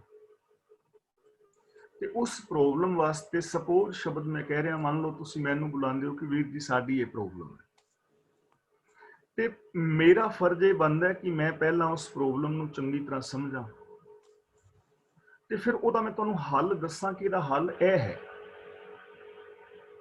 ਇਹ ਦੱਸ ਦਿੱਤਾ। ਤੇ ਇਹਨਾਂ ਦੱਸਣ ਦੇ ਨਾਲ ਗੱਲ ਨਹੀਂ ਬਣਨੀ। ਫਿਰ ਮੈਂ ਕਹਾਂ ਕਿ ਤੁਸੀਂ ਐਵੇਂ ਇਹ ਕੰਮ ਕਰੋ ਤੇ ਤੁਹਾਡੀ ਪ੍ਰੋਬਲਮ ਸੋਲਵ ਹੋ ਸਕਦੀ ਹੈ ਤੇ ਮੈਂ ਤੁਹਾਡਾ ਇਹ ਸਹਿਯੋਗ ਕਰਾਂਗਾ, ਮੈਂ ਤੁਹਾਡਾ ਇਹ ਸਹਿਯੋਗ ਕਰਾਂਗਾ ਕਿ ਤੁਸੀਂ ਐਵੇਂ ਕਿਵੇਂ ਕਰ ਸਕਦੇ ਹੋ, ਤੁਹਾਨੂੰ ਸਹਿਯੋਗ ਦਿਆਂਗਾ, ਫਿਰ ਪ੍ਰੋਬਲਮ ਸੋਲਵ ਹੋਏਗੀ ਨਾ। ਇਸੇ ਤਰ੍ਹਾਂ ਜੇ ਸਾਡੇ ਕਿਤੇ ਧਰਮ ਵਿੱਚ ਜਾਂ ਗੁਰਦੁਆਰੇ ਦੇ ਪ੍ਰਬੰਧ ਵਿੱਚ ਜਾਂ ਪ੍ਰਚਾਰਕ ਸ਼੍ਰੇਣੀ ਵਿੱਚ ਜਾਂ ਸਮਾਜ ਵਿੱਚ, ਕੌਮ ਵਿੱਚ, ਦੇਸ਼ ਵਿੱਚ, ਦੁਨੀਆ ਵਿੱਚ ਕਿਤੇ ਕੋਈ ਕਮੀ ਹੈ, ਉਹਦੀ ਗੱਲ ਕਰੋ, ਉਹਦਾ ਸੋਲੂਸ਼ਨ ਦੱਸੋ ਕਿ ਉਹਦਾ ਸੋਲੂਸ਼ਨ ਇਹ ਹੈ, ਤੇ ਨਾਲ ਇਹ ਵੀ ਦੱਸੋ ਕਿ ਇਸ ਸੋਲੂਸ਼ਨ ਦੇ ਵਿੱਚ ਮੇਰਾ ਇਹ ਯੋਗਦਾਨ ਹੋਏਗਾ, ਮੈਂ ਇਸ ਕਮੀ ਨੂੰ ਦੂਰ ਕਰਨ ਲਈ ਇਹ ਯੋਗਦਾਨ ਪਾਵਾਂਗਾ। ਇਹਨੂੰ ਪ੍ਰਚਾਰ ਕਹਿੰਦੇ ਨੇ ਔਰ ਇਹ ਸਾਡਾ ਸਾਰਿਆਂ ਦਾ ਹੱਕ ਹੈ। ਇਸ ਲਈ ਸਾਧ ਸੰਗ ਹਰ ਕੇ ਗੁਣ ਗਾਉ। ਪਹਿਲੀ ਗੱਲ ਪੋਜ਼ਿਟਿਵ ਸੁਣਾ ਤੇ ਦੂਜੀ ਗੱਲ ਮੇਰੀ ਕਾਮਨਾ ਹੈ ਕਿ ਮੈਂ ਗੁਰੂ ਦੇ ਚਰਨਾਂ ਦੀ ਸ਼ਰਨ ਵਿੱਚ ਰਹਿ ਕੇ ਗੁਰੂ ਦੇ ਦੱਸੇ ਰਾਹਾਂ ਤੇ ਤੁਰ ਕੇ ਰੱਬੀ ਗੁਣਾਂ ਦੀ ਗੱਲ ਕਰਾਂ। ਜਿੱਥੇ ਜਾਵਾਂ ਉੱਥੇ ਗੁਣਾਂ ਦੀ ਗੱਲ ਕਰਾਂ। ਜਿੱਥੇ ਜਾਏ ਬਹੀ ਹੈ ਭਲਾ ਕਹੀ ਹੈ, ਝੋਲ ਅੰਮ੍ਰਿਤ ਪੀ ਜੈ, ਗੁਣਾ ਕਾ ਹੋਵੇ ਵਾਸਲਾ ਕਢਵਾਸ ਲਈ ਜੈ। ਉਹਨਾਂ ਗੁਣਾਂ ਦੀ ਸਾਂਝ ਪਾਓ, ਸਾਂਝ ਕਰੀ ਜੈ ਗੁਨਾਹ ਕੇਰੀ, ਛੋੜ ਅਵਗੁਣ ਚੱਲੀਏ, ਪਹਿਰੇ ਪਟੰਬਰ ਕਰ ਅਡੰਬਰ, ਆਪਣਾ ਪਿੜ ਮੰਨੀਏ। ਗੁਣਾਂ ਦੀ ਗੱਲ ਕਰਾਂ। ਸਾਧ ਕੈ ਸੰਗ ਨਾ ਮਨ ਤੇ ਬਿਸਰੈ। ਹੁਣ ਗੁਰੂ ਦੇ ਚਰਨਾਂ ਦੀ ਸ਼ਰਨ ਲੈਣ ਦਾ ਲਾਭ ਕੀ ਹੈ? ਗੁਰੂ ਦੇ ਚਰਨਾਂ ਦੀ ਸ਼ਰਨ ਲੈਣ ਨਾਲ ਕਦੇ ਵੀ ਮਨ ਤੋਂ ਰੱਬ ਭੁੱਲਦਾ ਨਹੀਂ। ਜੇ ਗੁਰੂ ਦੇ ਦੱਸੇ ਰਾਹ ਤੇ ਤੁਰੀਏ ਨਾ, ਜੇ ਅਸੀਂ ਆਪਣਾ ਗੋਲ ਬਣਾ ਲਈਏ ਕਿ ਅਸੀਂ ਗੁਰਬਾਣੀ ਅਨੁਸਾਰ ਜ਼ਿੰਦਗੀ ਜੀਣੀ ਹੈ, ਇਹ ਗੋਲ ਬਣਾ ਲਓ ਕਿ ਮੈਂ ਸਚਿਆਰ ਹੋਣਾ ਹੈ, ਗੁਰਬਾਣੀ ਅਨੁਸਾਰ ਜੀਣਾ ਹੈ, ਤਾਂ ਕਦੇ ਰੱਬ ਮਨ ਤੋਂ ਨਹੀਂ ਭੁੱਲੇਗਾ, ਕਦੇ ਵੀ ਨਹੀਂ ਭੁੱਲੇਗਾ। ਗੁਣ ਕਦੇ ਵੀ ਨਹੀਂ ਭੁੱਲਣਗੇ, ਕਿਉਂਕਿ ਯਾਦ ਵਿੱਚ ਬਹਿ ਗਿਆ ਨਾ ਕਿ ਗੁਰਮਤਿ ਆਸ਼ੇ ਅਨੁਸਾਰ ਜ਼ਿੰਦਗੀ ਜੀਣੀ ਮੇਰਾ ਗੋਲ ਬਣ ਗਿਆ। ਹੁਣ ਸਾਨੂੰ ਰੱਬ ਕਦੋਂ ਭੁੱਲਦਾ ਹੈ? ਜਦੋਂ ਅਸੀਂ ਕਿਸੇ ਦੂਜੇ ਦੀ ਗੱਲ ਸੁਣ ਲੈਂਦੇ ਹਾਂ ਕਿ ਯਾਰ ਸਾਡੇ ਘਰ ਦੁੱਖ ਹੈ, ਅੱਛਾ ਸਾਡੇ ਘਰ ਵੀ ਸੀ ਤੇ ਉਹ ਅਸੀਂ ਤੇ ਬਾਬਾ ਜੀ ਕੋਲ ਗਏ ਸਾਂ, ਬਾਬਾ ਜੀ ਦੇ ਚਰਨ ਪਵਾਏ ਸੀ, ਬਾਬਾ ਜੀ ਨੇ ਜਪਜੀ ਸਾਹਿਬ ਦਾ ਪਾਠ ਕੀਤਾ ਸੀ, ਸਾਨੂੰ ਜਲ ਦਿੱਤਾ ਸੀ ਤੇ 1100 ਪੌਂਡ ਅਸੀਂ ਬਾਬਾ ਜੀ ਨੂੰ ਦਿੱਤਾ ਸੀ, ਸਾਡੇ ਤੇ ਘਰ ਦੇ ਵਿੱਚ ਦੁੱਖ ਖਤਮ ਹੋ ਗਿਆ। ਹੁਣ ਅਸੀਂ ਬਾਬਾ ਜੀ ਵੱਲ ਤੁਰ ਪਵਾਂਗੇ ਨਾ। ਕਿਉਂ? ਕਿਉਂਕਿ ਅਸੀਂ ਹੁਣ ਗੁਰੂ ਦੇ ਚਰਨਾਂ ਦੀ ਸ਼ਰਨ ਵਿੱਚ ਨਹੀਂ ਰਹੇ, ਅਸੀਂ ਕਿਸੇ ਦੂਜੇ ਦੀ ਗੱਲ ਸੁਣ ਰਹੇ ਹਾਂ, ਮਨਮਤ ਦੀ ਗੱਲ ਸੁਣ ਰਹੇ ਹਾਂ। ਜੇ ਅਸੀਂ ਗੁਰੂ ਦੀ ਗੱਲ ਸੁਣਾਂਗੇ ਤਾਂ ਫਿਰ ਸਾਨੂੰ ਰੱਬ ਕਦੇ ਨਹੀਂ ਭੁੱਲੇਗਾ। ਅਸੀਂ ਕਬਰ ਵੱਲ ਕਦੋਂ ਜਾਵਾਂਗੇ? ਜਦੋਂ ਅਸੀਂ ਕਿਸੇ ਦੂਜੇ ਦੀ ਗੱਲ ਸੁਣਾਂਗੇ, ਗੁਰੂ ਦੀ ਤਾਂ ਸਾਨੂੰ ਇਹ ਕਹਿੰਦੇ ਨੇ ਹਰ ਬਿਨ ਹੋਰ ਨਾ ਪੂਜੋ ਮੜੇ ਮਸਾਨ ਨਾ ਜਾਈ। ਇਸ ਲਈ ਸਾਧ ਕੈ ਸੰਗ ਨਾ ਮਨ ਤੇ ਬਿਸਰੈ। ਜਿਹੜਾ ਬੰਦਾ ਗੁਰੂ ਦੇ ਚਰਨਾਂ ਦੀ ਸ਼ਰਨ ਲੈਂਦਾ ਹੈ, ਉਹਦੇ ਮਨ ਤੋਂ ਕਦੇ ਰੱਬ ਨਹੀਂ ਭੁੱਲਦਾ। ਇਹ ਨਿਸ਼ਾਨੀ ਹੈ ਉਹਦੀ, ਰੱਬ ਦੀ ਰਜ਼ਾ ਨਹੀਂ ਭੁੱਲਦੀ ਉਹਨੂੰ, ਰੱਬ ਦੇ ਗੁਣ ਨਹੀਂ ਭੁੱਲਦੇ। ਸਾਧ ਸੰਗ ਸਰਪਰ ਨਿਸਤਰੈ। ਸਰਪਰ ਦਾ ਮਤਲਬ ਜ਼ਰੂਰ, ਗਰੰਟੀ ਨਾਲ, ਨਿਸ਼ਚਿਤ ਤੌਰ ਤੇ ਗੁਰੂ ਦੇ ਚਰਨਾਂ ਦੀ ਸ਼ਰਨ ਲੈਣ ਦੇ ਨਾਲ ਬੰਦਾ ਵਿਕਾਰਾਂ ਤੋਂ ਨਿਸ਼ਚਿਤ ਤੌਰ ਤੇ ਬਚ ਜਾਂਦਾ ਹੈ। ਇਹ ਗਾਰੰਟੀ ਹੈ। ਦੇਖੋ, ਗੁਰੂ ਦੀ ਗਾਰੰਟੀ ਲੈ ਰਿਹਾ। ਕੋਈ ਸਰਾਧਾਂ ਦੀ ਗਾਰੰਟੀ ਲੈ ਸਕਦਾ ਹੈ ਭਈ ਅਸੀਂ ਲੰਗਰ ਛਕ ਲਿਆ ਤੇ ਹੁਣ ਤੁਹਾਡੇ ਬਜ਼ੁਰਗਾਂ ਨੂੰ ਮਿਲ ਗਿਆ ਹੋਵੇਗਾ? ਗਾਰੰਟੀ ਲੈ ਸਕਦਾ ਕੋਈ? ਬਿਲਕੁਲ ਨਹੀਂ ਲੈ ਸਕਦਾ। ਅਸੀਂ ਬਜ਼ੁਰਗਾਂ ਦੇ ਫੁੱਲ ਕਿਤੇ ਤਾਰਨ ਵਾਸਤੇ ਗਏ, ਅਸਤੀਆਂ ਜਿਨ੍ਹਾਂ ਨੂੰ ਫੁੱਲ ਅਸੀਂ ਕਹਿ ਦਿੰਦੇ ਹਾਂ, ਤੇ ਜਿਹੜੇ ਉੱਥੇ ਬੈਠੇ ਪੁਜਾਰੀ ਨੇ ਕੀ ਗਾਰੰਟੀ ਲੈ ਸਕਦੇ ਨੇ ਕਿ ਸਾਡੇ ਬਾਪੂ ਦੀ ਹੁਣ ਮੁਕਤੀ ਹੋ ਗਈ ਹੈ? ਨਹੀਂ ਲੈ ਸਕਦੇ ਬਿਲਕੁਲ। ਗੁਰੂ ਦੀ ਗਾਰੰਟੀ ਲੈ ਰਿਹਾ। ਸਾਧ ਸੰਗ ਸਰਪਰ ਨਿਸਤਰੈ। ਗੁਰੂ ਦੇ ਚਰਨਾਂ ਦੀ ਸ਼ਰਨ ਲੈਣ ਵਾਲੇ ਬੰਦੇ ਦਾ ਗਰੰਟੀ ਦੇ ਨਾਲ ਪਾਰ ਉਤਾਰਾ ਹੋਏਗਾ। ਤੇ ਸ਼ਰਨ ਲੈਣ ਦਾ ਮਤਲਬ ਸਿਰਫ ਮੱਥਾ ਟੇਕਣਾ ਨਹੀਂ। ਸ਼ਰਨ ਦਾ ਮਤਲਬ ਸਰੈਂਡਰ ਹੋਣਾ, ਆਪਣੀ ਮੱਤ ਨੂੰ ਛੱਡ ਕੇ ਗੁਰੂ ਦੀ ਮੱਤ ਦੇ ਧਾਰਨੀ ਹੋ ਜਾਣਾ, ਗੁਰੂ ਦੇ ਦਿੱਤੇ ਹੋਏ ਵੇ ਆਫ ਲਾਈਫ ਨੂੰ ਅਪਣਾ ਲੈਣਾ। ਜੋ ਗੁਰੂ ਦੇ ਦਿੱਤੇ ਵੇ ਆਫ ਲਾਈਫ ਨੂੰ ਅਪਣਾ ਲੈਂਦਾ ਹੈ, ਉਹਦਾ ਗਰੰਟੀ ਦੇ ਨਾਲ ਪਾਰ ਉਤਾਰਾ ਹੋ ਜਾਂਦਾ ਹੈ। ਉਹਦੀ ਜ਼ਿੰਦਗੀ ਚੋਂ ਬੰਧਨ ਟੁੱਟ ਜਾਂਦੇ ਨੇ, ਉਹ ਦੁੱਖਾਂ ਤੋਂ ਨਿਜਾਤ ਪਾ ਲੈਂਦਾ ਹੈ, ਉਹ ਸੁਖੀ ਔਰ ਸ਼ਾਂਤ ਹੋ ਜਾਂਦਾ ਹੈ। ਸਾਧ ਕੈ ਸੰਗ ਲੱਗੈ ਪ੍ਰਭ ਮਿੱਠਾ। ਗੁਰੂ ਦੇ ਚਰਨਾਂ ਦੀ ਸ਼ਰਨ ਲੈਣ ਨਾਲ ਰੱਬ ਪਿਆਰਾ ਲੱਗਣ ਲੱਗ ਜਾਂਦਾ, ਮਿੱਠਾ ਲੱਗਦਾ ਹੈ। ਤੇ ਜਿਹੜੀ ਚੀਜ਼ ਚੰਗੀ ਲੱਗੇ ਅਸੀਂ ਖਰੀਦਦੇ ਹਾਂ ਨਾ। ਹੁਣ ਥੋੜੀ ਜਿਹੀ ਬਰਸਾਤ ਪਵੇ ਤੇ ਇੰਡੀਆ ਦੇ ਵਿੱਚ ਪੂੜੇ ਖੀਰ ਚੰਗੀ ਲੱਗਦੇ ਨੇ, ਲੋਕ ਬਣਾ ਲੈਂਦੇ ਨੇ, ਪਕੌੜੇ ਚੰਗੇ ਲੱਗਦੇ ਨੇ, ਬਣਾ ਲੈਂਦੇ ਨੇ। ਪੀਜ਼ਾ ਅਸੀਂ ਇੱਥੇ ਹਫ਼ਤੇ ਵਿੱਚ ਇੱਕ ਅੱਧੀ ਵਾਰੀ ਮੰਗਾ ਲੈਣਾ, ਚੰਗਾ ਲੱਗਦਾ। ਜਿਹੜੀ ਚੀਜ਼ ਚੰਗੀ ਲੱਗੇ ਉਹ ਅਸੀਂ ਖਾਂਦੇ ਹਾਂ। ਜੇ ਕਿਸੇ ਨੇ ਫੇਸਬੁੱਕ ਤੇ ਕੋਈ ਚੀਜ਼ ਪਾਈ ਹੋਈ ਨਾ, ਤੇ ਥੱਲੇ ਅਸੀਂ ਲਿਖਦੇ ਨਾ ਵੀ ਇਮੋਸ਼ਨਲ ਬਲੈਕਮੇਲਿੰਗ, ਵੀ ਤੁਸੀਂ ਸਾਨੂੰ ਇਮੋਸ਼ਨਲ ਬਲੈਕਮੇਲ ਕਰ ਰਹੇ ਹੋ, ਵੀ ਸਾਡਾ ਵੀ ਜੀ ਕਰ ਰਿਹਾ। ਕਈ ਵਾਰ ਅਸੀਂ ਜਲੇਬੀਆਂ ਦਾ ਨਾਮ ਲਈਏ ਤੇ ਕਲਾਸ ਵਿੱਚ ਕਹਿੰਦੇ ਨਾ ਮੂੰਹ 'ਚ ਪਾਣੀ ਆ ਗਿਆ ਵੀ ਜਲੇਬੀਆਂ ਦਾ ਨਾਮ ਸੁਣ ਕੇ, ਕਿਉਂਕਿ ਚੰਗਾ ਲੱਗ ਰਿਹਾ ਨਾ। ਤਾਂ ਗੁਰੂ ਦੇ ਚਰਨਾਂ ਦੀ ਸ਼ਰਨ ਲੈਣ ਦੇ ਨਾਲ ਰੱਬ ਮਿੱਠਾ ਲੱਗਦਾ ਹੈ, ਪਿਆਰਾ ਲੱਗਦਾ ਹੈ। ਯਾਨੀ ਰੱਬ ਦੇ ਗੁਣ ਮਿੱਠੇ ਲੱਗਣ ਲੱਗ ਪੈਂਦੇ ਨੇ, ਰੱਬੀ ਗੁਣਾਂ ਦੇ ਨਾਲ ਪਿਆਰ ਪੈ ਜਾਂਦਾ ਹੈ। ਫਿਰ ਜਿਹੜੀ ਚੀਜ਼ ਜਿਵੇਂ ਚੰਗੀ ਲੱਗੇ ਅਸੀਂ ਖਰੀਦ ਲਿਆਉਂਦੇ ਹਾਂ, ਉਵੇਂ ਰੱਬ ਦੇ ਗੁਣਾਂ ਨੂੰ ਫਿਰ ਅਸੀਂ ਆਪਣੇ ਮਨ ਵਿੱਚ ਵਸਾ ਲੈਂਦੇ ਹਾਂ। ਸੱਚ ਪਿਆਰਾ ਲੱਗਣ ਲੱਗ ਜਾਂਦਾ ਹੈ, ਨਿਰਭੈਤਾ ਪਿਆਰੀ ਲੱਗਦੀ ਹੈ, ਔਰ ਪਿਆਰ ਪਿਆਰਾ ਲੱਗਦਾ ਹੈ। ਇਹ ਸਾਰੇ ਗੁਣ ਜਿਹੜੇ ਨੇ ਪਿਆਰੇ ਲੱਗਦੇ ਨੇ, ਔਰ ਬੰਦਾ ਇਹਨਾਂ ਨੂੰ ਅਪਣਾ ਲੈਂਦਾ ਹੈ। ਤਾਂ ਜੇ ਸਾਨੂੰ ਇਹ ਗੁਣ ਪਿਆਰੇ ਲੱਗਣ ਲੱਗ ਪਏ ਨੇ, ਜੇ ਇਹਨਾਂ ਗੁਣਾਂ ਵਾਲੀ ਅਸੀਂ ਜ਼ਿੰਦਗੀ ਜੀ ਰਹੇ ਹਾਂ, ਤਾਂ ਇਟ ਮੀਨਸ ਅਸੀਂ ਗੁਰੂ ਦੀ ਸ਼ਰਨ ਵਿੱਚ ਹਾਂ। ਤੇ ਜੇ ਹਾਲੇ ਕਿਤੇ ਝੂਠ ਬੋਲਣਾ ਚੰਗਾ ਲੱਗਦਾ ਹੈ, ਥੋੜਾ ਬਹੁਤਾ ਕਿਤੇ ਈਰਖਾ ਚੰਗੀ ਲੱਗਦੀ, ਤਾਂ ਇਟ ਮੀਨਸ ਅਸੀਂ ਗੁਰੂ ਦੀ ਸ਼ਰਨ ਤੋਂ ਬਾਹਰ ਹਾਂ। ਇਹ ਚੀਜ਼ਾਂ ਆਪਣੇ ਜੀਵਨ ਨੂੰ ਨਾਲ ਨਾਲ ਅਸੀਂ ਪਰਖੀ ਜਾਣਾ। ਮੈਂ ਵੀ, ਤੁਸੀਂ ਵੀ, ਸਾਰੀਆਂ ਵੀਰਾਂ ਭੈਣਾਂ ਨੇ, ਕਿਉਂਕਿ ਸਾਡਾ ਇੱਕ ਪਰਿਵਾਰ ਹੈ। ਤੇ ਕਲਾਸ ਦੇ ਵਿੱਚ ਅਸੀਂ ਕੋਈ ਟਾਈਮ ਪਾਸ ਤਾਂ ਕਰ ਨਹੀਂ ਰਹੇ, ਇੱਥੇ ਤਾਂ ਅਸੀਂ ਆਪਣੇ ਜੀਵਨ ਨੂੰ ਪਰਖ ਰਹੇ ਹਾਂ। ਗੁਰਬਾਣੀ ਦਾ ਮਤਲਬ ਇਹ ਹੈ ਕਿ ਅਸੀਂ ਗੁਰਬਾਣੀ ਰਾਹੀਂ ਸੈਲਫ ਐਨਾਲਿਸਿਸ ਕਰਨਾ ਹੈ ਕਿ ਮੈਂ ਕਿੱਥੇ ਖੜਾ, ਤੁਸੀਂ ਕਿੱਥੇ ਖੜੇ ਹੋ। ਪਤਾ ਸਾਨੂੰ ਆਪਣਾ, ਮੈਨੂੰ ਤੁਹਾਡੇ ਬਾਰੇ ਨਹੀਂ ਪਤਾ, ਤੁਹਾਨੂੰ ਮੇਰੇ ਬਾਰੇ ਨਹੀਂ ਪਤਾ। ਗੁਰਬਾਣੀ ਦੇ ਤਲ ਤੇ ਮੈਂ ਆਪਣੇ ਆਪ ਨੂੰ ਪਰਖਣਾ ਹੈ, ਤੁਸੀਂ ਆਪਣੇ ਆਪ ਨੂੰ ਪਰਖਣਾ ਹੈ। ਅਸੀਂ ਸਾਰੇ ਵੀਰ ਭੈਣਾਂ ਨੇ ਮਿਲ ਕੇ ਤੇ ਜਿਹੜੇ ਸਾਡੇ ਵਿੱਚ ਕਮੀਆਂ ਦੋਸ਼ ਨੇ ਉਹਨਾਂ ਨੂੰ ਦੂਰ ਕਰਨਾ। ਕਲਾਸ ਦਾ ਮਤਲਬ ਹੀ ਹੈ, ਹੋਰ ਕੋਈ ਮਤਲਬ ਨਹੀਂ ਹੈ। ਸਾਧ ਕੇ ਸੰਗ ਲੱਗੇ ਪ੍ਰਭ ਮਿੱਠਾ, ਸਾਧੂ ਕੈ ਸੰਗ ਘਟ ਘਟ ਡੀਠਾ। ਘਟ ਦਾ ਮਤਲਬ ਹਰ ਸਰੀਰ ਵਿੱਚ, ਹਰ ਇੱਕ ਵਜੂਦ ਵਿੱਚ ਗੁਰੂ ਦੇ ਚਰਨਾਂ ਦੀ ਸ਼ਰਨ ਲੈਣ ਦੇ ਨਾਲ ਹਰ ਵਜੂਦ ਅੰਦਰ, ਹਰ ਸਰੀਰ ਅੰਦਰ ਵਾਹਿਗੁਰੂ ਦਿਸਣ ਲੱਗ ਪੈਂਦਾ ਕਿ ਵਾਹਿਗੁਰੂ ਦਿਸ ਰਿਹਾ ਹੈ। ਰੱਬ ਦਾ ਰੂਪ ਹੈ ਬੰਦਾ। ਹੁਣ ਰੱਬ ਦਿਸਣ ਲੱਗ ਪੈਂਦਾ ਜਦੋਂ ਬੰਦਾ ਗੁਰੂ ਦੇ ਚਰਨਾਂ ਦੀ ਸ਼ਰਨ ਲੈਂਦਾ ਹੈ। ਹੁਣ ਅਸੀਂ ਆਪਣੇ ਆਪ ਨੂੰ ਥੋੜਾ ਜਿਹਾ ਵੇਖੀਏ ਕਿ ਕੀ ਸਾਨੂੰ ਸਾਰਿਆਂ ਵਿੱਚ ਰੱਬ ਦਿਸਦਾ ਹੈ? ਹਾਂ, ਜੇ ਅਸੀਂ ਕਹੀਏ ਵੀ ਦਿਸਦਾ ਹੈ, ਫਿਰ ਅਗਲੀ ਗੱਲ ਹੈ कि की फिर साडा एक दूजे नाल रब वर्गा विहार है? जे अंदरों आवाज आउंदी है कि हाँ है, फिर ये जिंदगी मुबारक है, फिर ये जीवन सफल है। शाबाश उस वीर दे भैन दे, धनता योग है वो वीर भैन, बच्ची बच्चा बजुर्ग, जिन्हों हर एक दे अंदर रब दिसदा है। जात नहीं दिसती, मेर तेर दे वितकरे नहीं दिसते, अपने पराए दे वितकरे नहीं दिसते, और सब दे नाल प्यार भरिया वतीरा करदा है। मुबारक उहदी जिंदगी, क्योंकि वो गुरु की शरण में आ गया है, उन्हें गुरु के राह नूं अपना लिया। ते जे ऐसा नहीं होया तां इहदा मतलब हाले कमी है, इस कमी नूं दूर करिए। ते ये चीज़ां अपने घर तो शुरू करिए, अपने परिवार तो शुरू करिए। यह तो असीं कर सकते हैं, जे हर परिवार में ऐसा माहौल बन जाए तो परिवार सुखी और शांत हो सकते हैं। मेरी अपनी जिंदगी का एक तजर्बा है, बहुत सारे परिवार ऐसे मिल जाते हैं।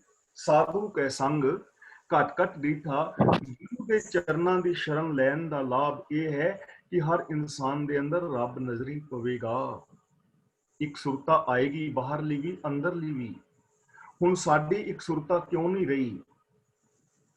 ਉਹਦਾ ਰੀਜ਼ਨ ਹੈ ਕਿ ਅਸੀਂ ਗੁਰੂ ਗ੍ਰੰਥ ਸਾਹਿਬ ਦੀ ਸ਼ਰਨ ਨਹੀਂ ਲਈ, ਬਾਣੀ ਨੂੰ ਆਪ ਨਹੀਂ ਪੜਿਆ, ਅਸੀਂ ਸਾਧ ਬਾਬਿਆਂ ਦੇ ਪਿੱਛੇ ਚਲੇ ਗਏ, ਅਸੀਂ ਹੋਰ ਕਿਸਮ ਦੀਆਂ ਵਿਆਖਿਆਵਾਂ ਸੁਣ ਲਈਆਂ, ਕਥਾ ਕਹਾਣੀਆਂ, ਉਹਨਾਂ ਤੇ ਵਿਸ਼ਵਾਸ ਕਰ ਲਿਆ, ਤੇ ਜਿਹੜਾ ਲਾਭ ਹੋਣਾ ਸੀ ਉਹ ਸਾਨੂੰ ਨਹੀਂ ਮਿਲਿਆ।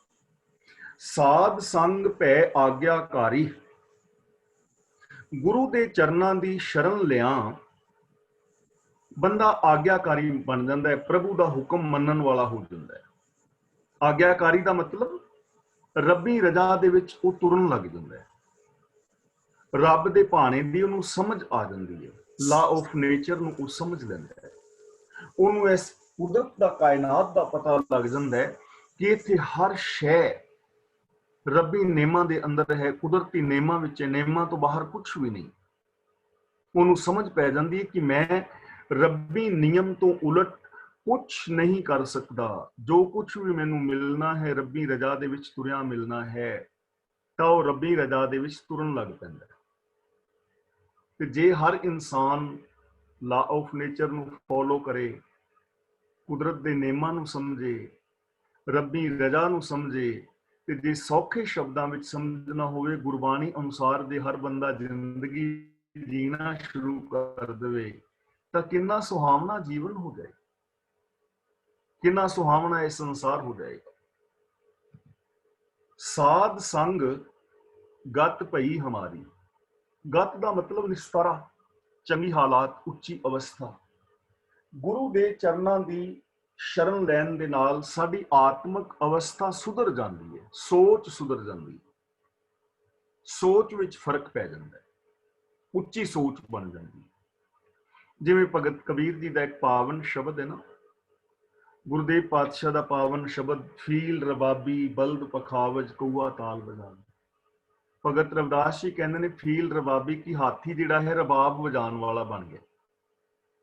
ਹੁਣ ਵੈਸੇ ਤਾਂ ਆਮ ਹਾਥੀ ਰਬਾਬ ਨਹੀਂ ਨਾ ਵਜਾਉਂਦਾ, ਇਹ ਪ੍ਰਤੀਕ ਹੈ, ਹਾਥੀ ਪ੍ਰਤੀਕ ਹੈ ਹੰਕਾਰ ਦਾ।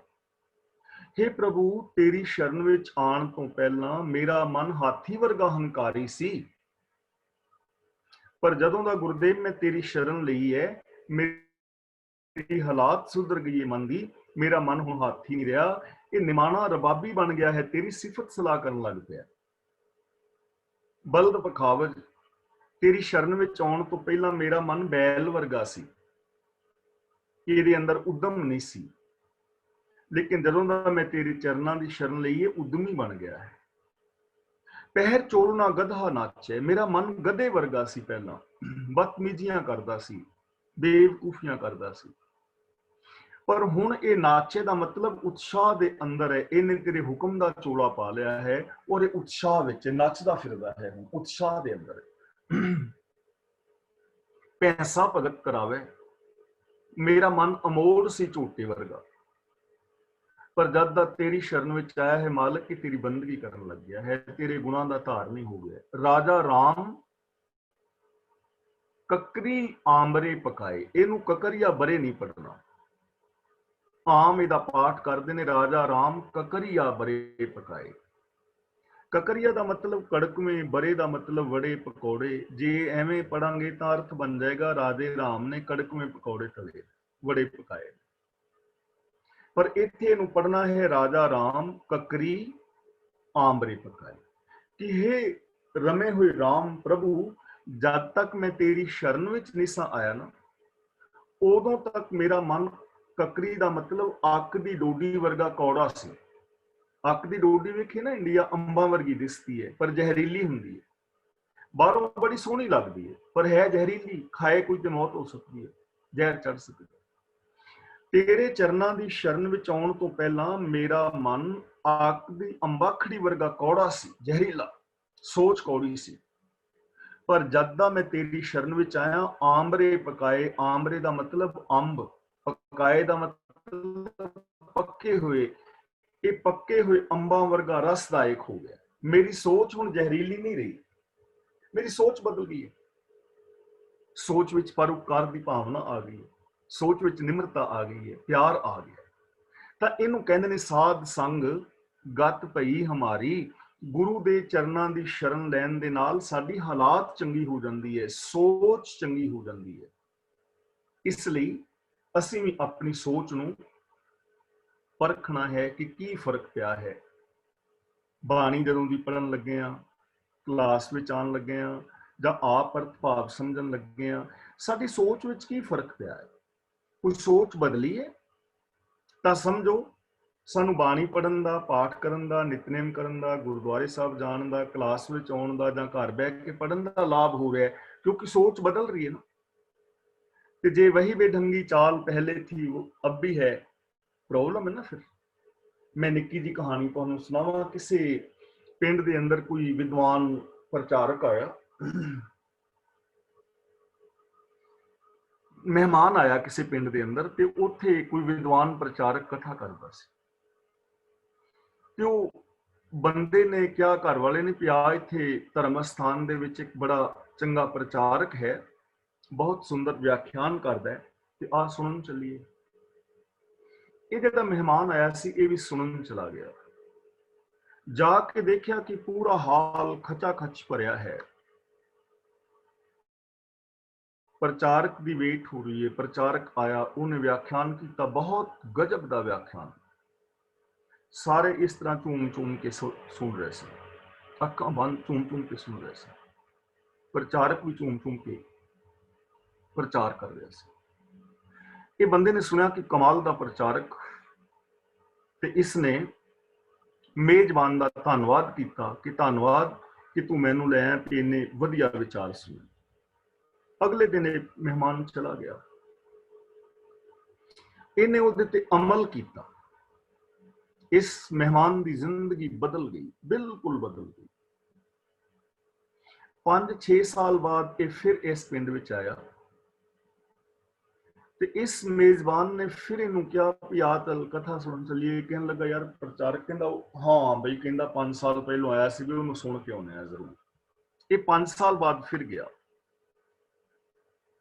5 साल बाद वो प्रचारक उस तरह प्रचार कर रहा सी, बड़े झूम झूम के, ਤੇ ਜਿਹੜੇ ਸੁਣਨ ਵਾਲੇ ਸਨ ਉਹ ਵੀ ਝੂਮ ਝੂਮ ਕੇ ਐਨ ਬੜੇ ਮਜ਼ੇ ਨਾਲ ਸੁਣ ਰਹੇ ਸੀ। ਪਰ ਨਾ ਪ੍ਰਚਾਰਕ ਵਿੱਚ ਕੋਈ ਫਰਕ ਪਿਆ ਸੀ, ਨਾ ਸੁਣਨ ਵਾਲਿਆਂ ਵਿੱਚ ਉਵੇਂ ਸਨ। ਕੋਈ ਫਰਕ ਨਹੀਂ ਸੀ ਬੋਲ ਚਾਲ ਵਿੱਚ। ਵਾਹ ਜੀ ਵਾਹ, कथा बहुत चंगी हुई। बार वही बेढंगी चाल जो पहले थी अब भी है। लोड़ है पढ़ के, प्रचार के, सुन के अमल करन दी। पार उतारा अमलां ते होना चाहिए। मैं हुण विचार कर रहा तो ये मेरा पार उतारा होने वाला नहीं है, मेरी खलासी होने वाली ये नहीं कि मैं गुरबाणी दी गल्लां कर लईआं। मैं इहदे ते अमल करा, मेरी जिंदगी इहो जी होएगी तां सोच उच्ची होगी। तुसीं सुन लिया तां कल्ले सुनन नाल कुछ नहीं होना, इहदे ते अमल जिहड़ा करेगा ਉਹਦੀ अवस्था उच्ची हो जाएगी, सोच बदल जाएगी। तो गुरु जी कह रहे ने, साध संग गत पई हमारी। असी गुरु की शरण क्यों लैनी है? क्योंकि गुरु के चरणों की शरण लैन नाल, गुरु के दसे राहां ते तुरिया साडी सोच उच्ची हो जाती है, आत्मक अवस्था मिल जाती है। साध कै संग मिटे सब रोग। गुरु के चरणों की शरण लैन दे नाल सारे रोग मिट जाते हैं। ਹੁਣ ਰੋਗ ਕਿਹੜੇ ਨੇ? ਇਹ ਨਹੀਂ ਕਿ ਬੁਖਾਰ ਲੈ ਜਾਂਦੇ। ਰੋਗ ਨੇ ਕਾਮ, ਕ੍ਰੋਧ, ਲੋਭ, ਮੋਹ, ਹੰਕਾਰ, ਆਸਾ, ਤ੍ਰਿਸ਼ਨਾ, ਚੁਗਲੀ, ਨਿੰਦਾ, ਝੂਠ, ਫਰੇਬ। ਇਹ ਸਾਰੇ ਰੋਗ ਨੇ ਜਿਹੜੇ ਚੰਬੜੇ ਹੋਏ ਨੇ, ਜੋ ਸਾਨੂੰ ਮਾਨਸਿਕ ਤੌਰ ਤੇ ਰੋਗੀ ਕਰਦੇ ਨੇ, ਜੋ ਸਾਡੇ ਵਿਵਹਾਰ ਨੂੰ ਵੀ ਰੋਗੀ ਬਣਾ ਦਿੰਦੇ ਨੇ। ਹੁਣ ਤੰਦਰੁਸਤ ਬੰਦਾ ਕੌਣ ਹੈ? ਡਾਕਟਰ ਲੋਕ ਜੋ ਕਹਿੰਦੇ ਨੇ ਨਾ, ਤੰਦਰੁਸਤ ਦੀ ਜੋ ਡੈਫੀਨੇਸ਼ਨ ਉਹਨਾਂ ਦੀ, ਉਹ ਕਹਿੰਦੇ ਨੇ ਜਿਹੜਾ ਸਰੀਰ, ਮਨ ਔਰ ਵਿਹਾਰ ਕਰਕੇ ਤੰਦਰੁਸਤ ਹੈ, ਉਹ ਤੰਦਰੁਸਤ ਹੈ। ਕਈ ਲੋਕ ਸਰੀਰ ਕਰਕੇ ਤੰਦਰੁਸਤ ਹੁੰਦੇ ਨੇ, ਸਰੀਰ ਨੂੰ ਕੋਈ ਰੋਗ ਨਹੀਂ ਹੁੰਦਾ, ਪਰ ਉਹ ਮਾਨਸਿਕ ਰੋਗੀ ਹੁੰਦੇ ਨੇ, ਉਹਨਾਂ ਨੂੰ ਕੋਈ ਹਿਸਟੀਰੀਆ, ਫੋਬੀਆ, ਡਿਪਰੈਸ਼ਨ ਵਗੈਰਾ ਹੋ ਜਾਂਦਾ। ਕਈ ਲੋਕ ਮਾਨਸਿਕ ਤੌਰ ਤੇ ਠੀਕ ਨੇ, ਪਰ ਉਹਨਾਂ ਨੂੰ ਕੋਈ ਨਾ ਕੋਈ ਸਰੀਰਕ ਰੋਗ ਲੱਗਾ ਹੈ, ਉਹ ਵੀ ਰੋਗੀ ਨੇ। ਉਹਨਾਂ ਨੂੰ ਮਾਨਸਿਕ ਬਿਮਾਰੀ ਕੋਈ ਨਹੀਂ, ਤਨ ਦੀ ਬਿਮਾਰੀ ਵੀ ਕੋਈ ਨਹੀਂ, ਲੇਕਿਨ ਉਹਨਾਂ ਦਾ ਵਿਹਾਰ ਬੜਾ ਮਾੜਾ ਹੈ, ਬੋਲ ਬਾਣੀ ਨਹੀਂ ਚੰਗੀ, ਵਿਹਾਰ ਚੰਗਾ ਨਹੀਂ, ਤਾਂ ਡਾਕਟਰ ਲੋਕ ਉਹਨੂੰ ਵੀ ਬਿਮਾਰ ਮੰਨਦੇ ਨੇ। ਤੰਦਰੁਸਤ ਉਹ ਹੈ ਜਿਹਦਾ ਵਿਹਾਰ ਵੀ ਚੰਗਾ ਹੈ, ਜਿਹਦੀ ਸੋਚ ਵੀ ਚੰਗੀ। ਤਾਂ ਗੁਰੂ ਜੀ ਕਹਿੰਦੇ ਨੇ, ਗੁਰੂ ਦੇ ਚਰਨਾਂ ਦੀ ਸ਼ਰਨ ਲੈਣ ਦੇ ਨਾਲ ਜਿੰਨੇ ਵੀ ਆ ਵਿਕਾਰਾਂ ਦੇ ਰੋਗ ਨੇ, ਲੋਭ, ਮੋਹ ਆਦਿਕ, ਇਹ ਸਾਰੇ ਰੋਗ ਮਿਟ ਜਾਂਦੇ ਨੇ। ਨਾਨਕ ਸਾਧ ਭੇਟੇ ਸੰਜੋਗ। ਸਾਧ ਦਾ ਮਤਲਬ ਗੁਰੂ।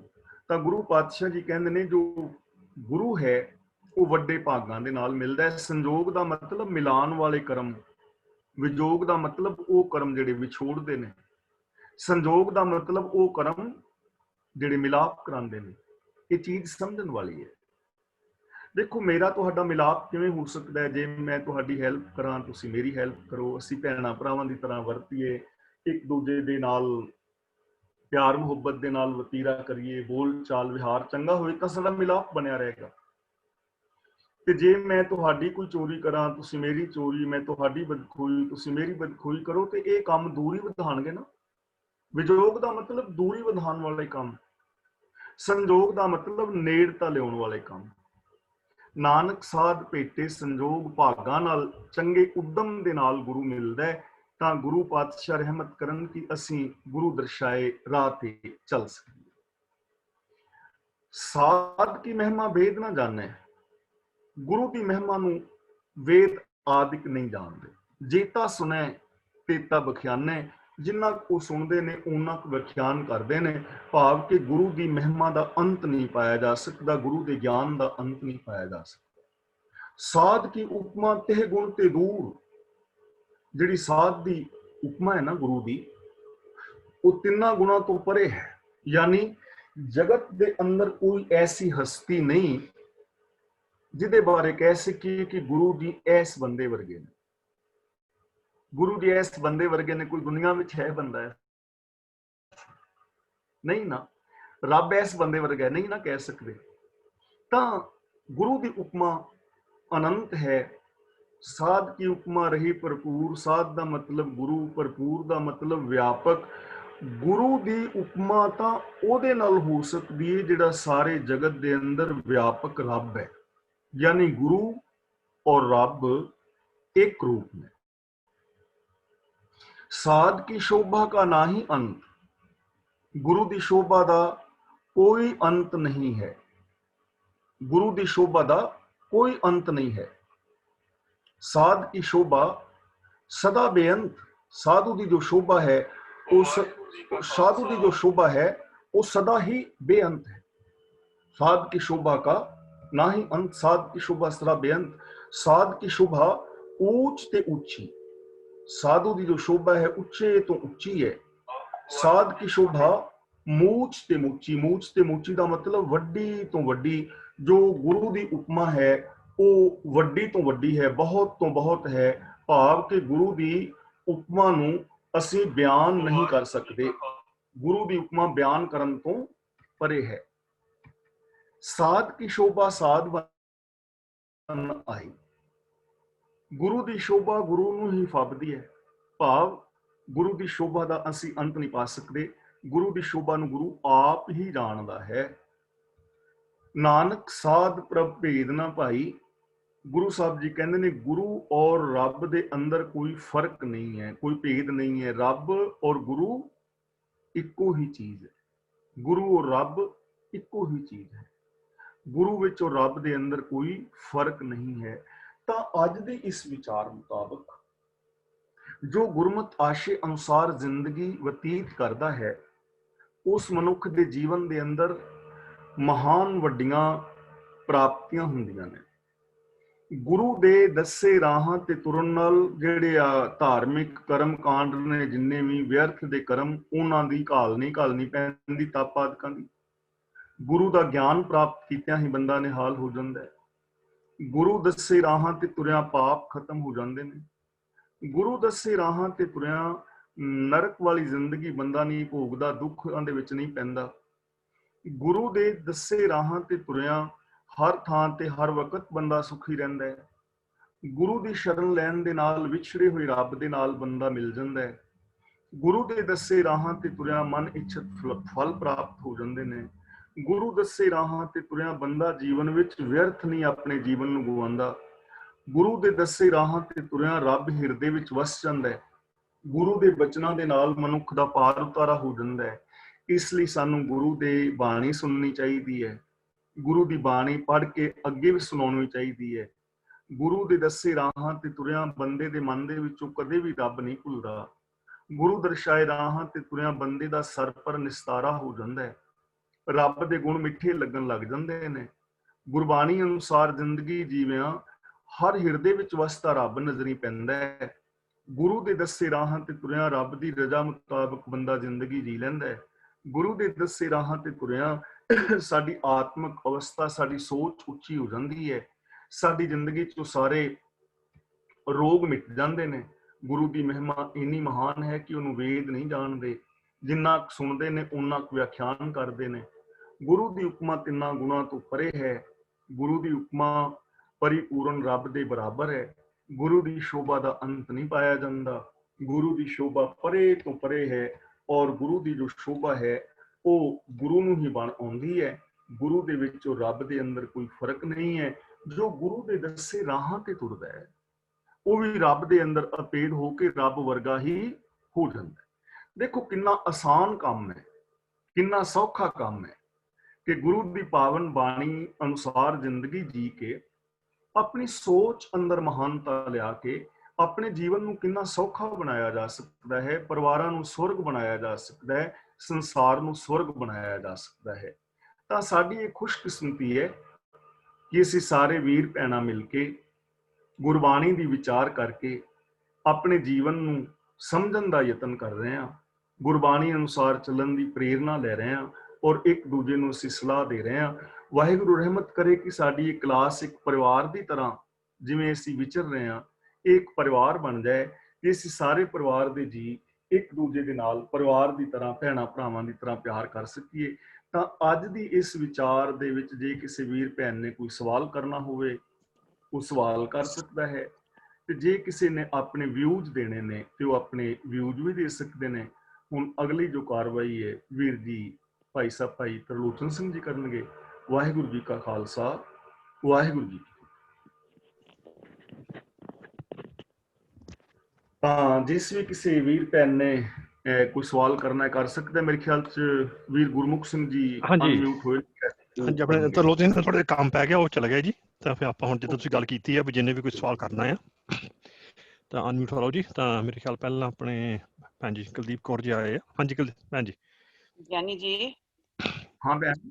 ਜਿੱਥੋਂ ਆਪਾਂ ਸਾਧ ਨੂੰ ਗੁਰੂ ਕਹਿੰਦੇ ਆ, ਇੱਥੇ ਗੁਰੂ ਆਪਾਂ ਗੁਰੂ ਅਰਜਨ ਦੇਵ ਜੀ ਨੂੰ ਕਹਿੰਦੇ ਆ ਜਾਂ ਕੋਈ ਵੀ ਗੁਰੂ ਗਿਆਨ ਦੇਣ ਵਾਲਾ? ਜਿਵੇਂ ਗੁਰੂ ਨਾਨਕ ਦੇਵ ਤੋਂ ਲੈ ਕੇ ਗੁਰੂ ਗੋਬਿੰਦ ਸਿੰਘ ਜੀ ਔਰ ਗੁਰੂ ਗ੍ਰੰਥ ਸਾਹਿਬ ਜੀ, ਅਸੀਂ ਇਹਨਾਂ ਨੂੰ ਗੁਰੂ ਗ੍ਰੰਥ ਸਾਹਿਬ ਦੀ ਗੱਲ ਕਰ ਰਹੇ ਹਾਂ, ਗਿਆਨ। ਓਕੇ, ਠੀਕ, ਥੈਂਕ ਯੂ। ਤਾਂ ਅਸੀਂ ਸਿੰਪਲ ਨੂੰ ਸਮਝਣ ਵਾਸਤੇ ਸਭ ਸਿੱਖਣ ਕੋ ਹੁਕਮ ਹੈ ਗੁਰੂ ਮਾਨਿਓ ਗ੍ਰੰਥ ਜਾਂ ਬਾਣੀ ਗੁਰੂ, ਗੁਰੂ ਹੈ ਬਾਣੀ, ਗਿਆਨ ਗੁਰੂ ਦੀ ਗੱਲ ਕਰ ਰਹੇ ਹਾਂ। ਗਿਆਨ ਗੁਰੂ, ਠੀਕ, ਥੈਂਕ ਯੂ। ਥੈਂਕ ਯੂ ਜੀ। ਹਾਂਜੀ, ਹੋਰ ਜੀ ਜਿਨ ਵੀ ਆਪਣੇ ਕੋਈ ਸਵਾਲ ਜਵਾਬ ਕਰਨਾ ਹੈ, ਜਿਨ ਵੀ ਆਪਣੇ ਕੋਈ ਹੋਰ ਵਿਚਾਰ ਦੇਣੇ ਆ, ਜ਼ਰੂਰ ਹੁਣ ਛੇਤੀ ਅਨਮਿਊਟ ਹੋ ਲਓ ਜੀ।